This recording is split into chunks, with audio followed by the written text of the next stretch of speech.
the idea, and it gets screwed up. Sorry about that.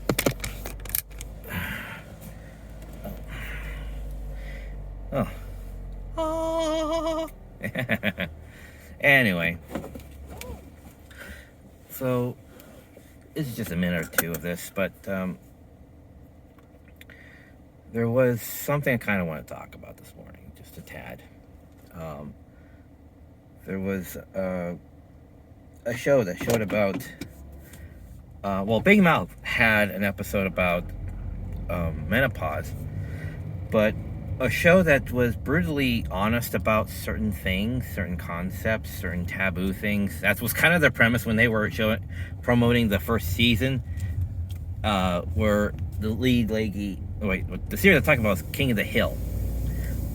And one of the promos they had for the first season to sell it, on Fox, because it's supposed to be the new edgy series, because each show on Fox throughout the years would need to be new and edgy, and talks about certain things, uncomfortable things. So, in the mid to late 90s, there was a show called King of the Hill, and one of the things they were talking about would be about genitalia. That's okay to say it, but Hank is conservative. He's very conservative. He's just this overly sensitive introvert. As my friend started to coin the phrase to me about what an introvert is. He was raised on the values of a man's man, so he had that in his teens, but not so much now, because he's no longer, a teenager. But he prides himself, and he's only written as wise or smart or as capable as the plot needs him to be, so it's horrifically inconsistent throughout the many, many seasons. But anyway, one thing I thought they conveyed very, very, very well was the introduction, much like Big Mouth with menopause, was the introduction of a period for the first time for, a young teen character, the next door neighbor named Connie. And this was a whole episode dedicated to her, so it was more of a Connie and Bobby centered episode. And I can't remember how it ends, but it did seem rather unsatisfying that it came to a conclusion. They don't bother to really tell her emotionally how to handle it. It's more of just deal with it.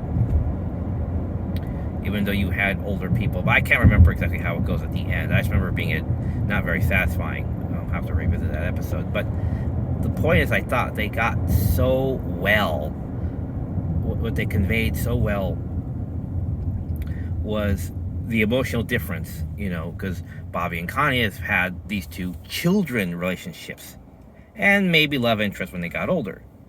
So them maybe getting together, will they, won't they? Yeah, it was kind of up in the air. They're kids, they have time to figure that out. And so when Connie went through the change, to womanhood the next morning during a sleepover, suddenly everything's different. It's all different because I said so, because I feel like it's so. And it's like she just shuts down, like, emotionally and withdrawal. So even Bobby asked her, hey, do you want to hang out? It's like, no, leave me alone. And it's like, okay. So this, you can see the inherent, lack of a better term, inherent emotional bitchiness. It's understandable. I understand why. Because it's conveyed to us. What it is not conveyed to is the character.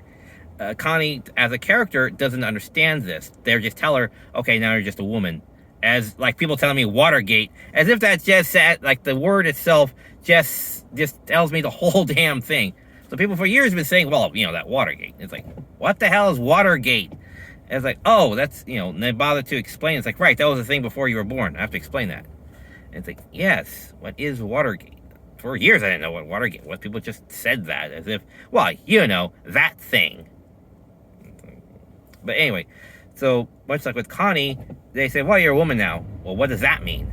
And much like Peggy in the first season, she has to realize that there's a bit more to adult life and interaction. So there's a bit more romance to life and marriage life. But she finds out that marriage life is severely lacking for a lot of women, because a lot of people, a lot of men, don't know a lot about women. And a lot of women don't know a lot about women because no one wants to talk about it, which is one of the promos about the thing. We are talking about it. and the fact that we didn't talk about it. So no one informed her. There's no sex ed. So it's like, here, like her mother says, Peggy talks about a backstory. It's like, here, my mother came and gave me this book. Here, it's what you need to be about a woman when you grow up. But it's just a book of flowers. What's that got to do with anything? So Peggy kind of missed out a lot on a bit of romance and interaction with her husband because neither one of them really knew too much about social interaction. Not that they didn't know, nothing. They did have Bobby, but they didn't know that until some time later. They weren't coached, skilled, talked through, nothing. They had no one there to help teach them anything about adult life because no one wanted to and no one was there. That was for the more physical, emotional, romantic aspects. For Connie, it's more for the psychological, mental, and emotional states. No one's there to really tell her, now emotions you're handling a lot more, well, not coming at you, but your problem is coming from not the outside in, but from the inside out. People who normally are rather fortitude, strong-minded. She is a strong-minded, dedicated character and capable character, but she's more capable of handling her emotions easily enough. The more challenges are from the outside. Now it's no longer just from the outside, it's more primarily from the inside out. You get it? And they conveyed that rather well. The torturous "I don't know, this is all new to me, and it's now going to be different from basically here on out," was conveyed to the audience and through the character rather well. But the character's understanding is that you have to understand that being this way is not healthy, and you have to be guided through this. That you are not alone. That there was much more, and the female characters did try, adult female characters did try to, corral around her and give their support as little as they can in this, because not everyone's really capable, as progressive as they were, to actually say, genitalia, out in the open. They're still a bit conservative and shy about certain things, especially to a young child, but I do believe they were trying to put some effort into that. I really should watch that episode again. It's a very interesting series to watch. Anyway, nearing the end of this. And that's what you get when you have a sheltered life in some regards. Yes, I had sex ed. Yes, people did tell me things. And no, taking coke after living through the 80s was never a bright idea. And I would never do that. But, having people tell me about the other things other than the follies of being a drug lord would be a la Scarface.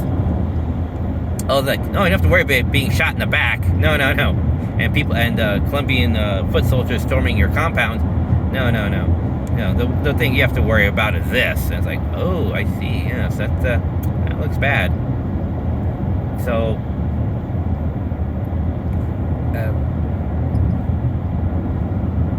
So being informed on certain stages at certain degrees throughout my development through school, yes, that made sense. It's like, yes, okay.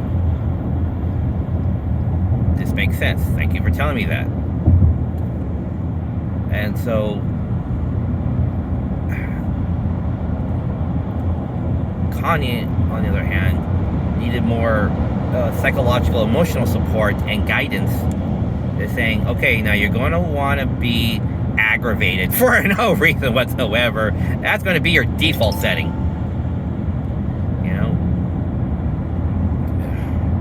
Group chat, sorry. So that's going to be your default setting, and kind of need to kind of prepare her for that a little, but no one really did. So this kind of hit her pretty hard psychologically and emotionally.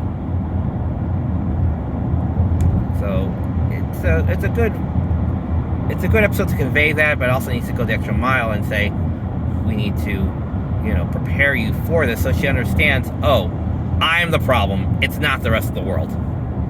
Because there are many people who more just say it's the world that is wrong, I'm fine. Like, no, you are not. Trust me, there have been a lot of times when I was not fine. Trust me. Alright, I gotta get going with this. gotta get to work. All right, take care, all, and as always, see you at the movies. Bye.